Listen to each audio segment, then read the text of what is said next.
Hey everyone, welcome back to the channel. And yes, I realize my recording schedule is a little bit different this week, but there has been a lot of different shows and movies and stuff come out this weekend, so it's taking me a little time to get around to updating all my normal routines.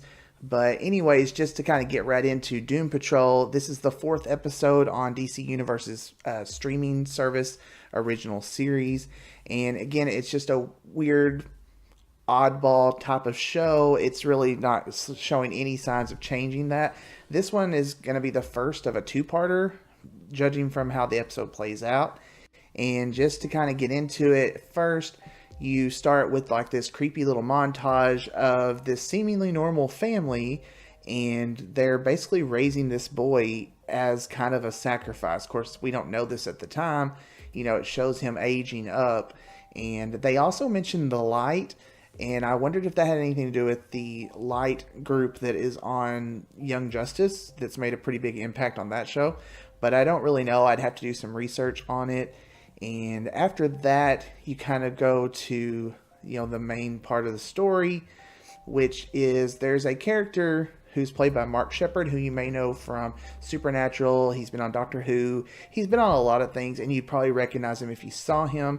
But he's pretty much playing a character very similar to Constantine, and I kind of wondered why they couldn't have Matt Ryan as Constantine in this, but he may be filming Legends of Tomorrow, and so who knows, there may be some legalities or whatever going on with DC's streaming service versus the Arrowverse shows, and they haven't actually been linked yet, even though Berlanti is a producer on most of them. But again, they have not been linked, and so we're going to take this as an alternate Earth, just like kind of how we differentiate Supergirl or Black Lightning from Arrow, Legends of Tomorrow, and The Flash in their shared universe there. But anyways, this definitely gave me a look into what a Constantine reboot could be like on the DC Universe streaming platform, because Mark Sheppard's character Kipling was definitely just like Constantine. He's kind of a chaos magician, and he had like the whole popped collar trench coat look, the accent. It just kind of, the roguish type of hardened anti-hero. So it definitely made me think that's probably what we could look forward to if we do get that reboot that they've been discussing. So after that, you have this quick little scene where Robot Man is kind of having a dream, and he's dreaming about his daughter, and when he wakes up, Jane is kind of laying against him. She's obviously baby doll at this point, but it kind of freaks him out. I think he feels a very closeness to her in a like a father-daughter kind of way, nothing, sexual or anything like that. At least I don't see that at this point. He's very protective of her, and he's kind of questioning her why she's doing that. Of course, by this point, she's turned into Hammerhead, and she basically just tells him to leave her alone. And Jane, the actual, character of Jane, is actually not even in this episode. It's all of her different personalities, and Diane Guerrero continues to really impress me in this role. She's arguably my favorite character on here, and she's just really doing interesting things with the character, and her acting range is very impressive. I never would have thought that in most of the other stuff I saw her in, but she really is showing off a very wide range in this series.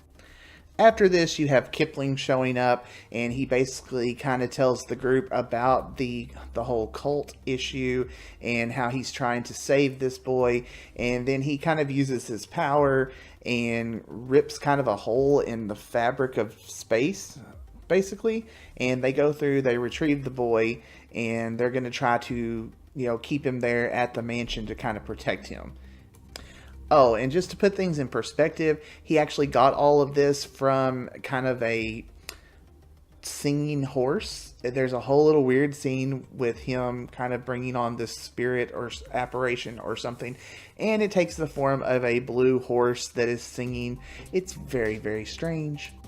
Now, Robot Man and Jane head to this place where there's been a priest who kind of had this weird, like, his hands had like holes in them. It was opening basically a doorway to this place, and their goal is to go there and basically stitch him up with dental floss. So again, very, very strange stuff.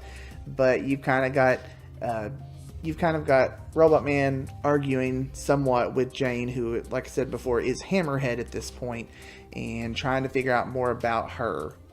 Once they're in the church, though, Hammerhead kind of has a breakdown against the priest, and it's pretty much too late at this point, and he opens the portal to Nirnheim. I think I'm saying that right. And that's where Robot Man and Jane end up at, and it's kind of a weird looking little place. I really couldn't tell you what it made me think of. It was just really strange. It kind of made me think to some degree of like like set props or something. I don't know, like in a play. It just looked weird. Robot Man and Jane, who has shifted personalities from Hammerhead to someone named Penny, who's kind of I don't know, she has kind of like an accent. It made me think of like the little Match Girl or something like that, I guess. But they end up in front of these creepy, like oversized marionette clown looking people. And they're basically kind of being, it's the woman you've seen at the first of the episode who was the mother of the boy, or we thought was the mother of the boy. Of course, she's just in a different costume at this point.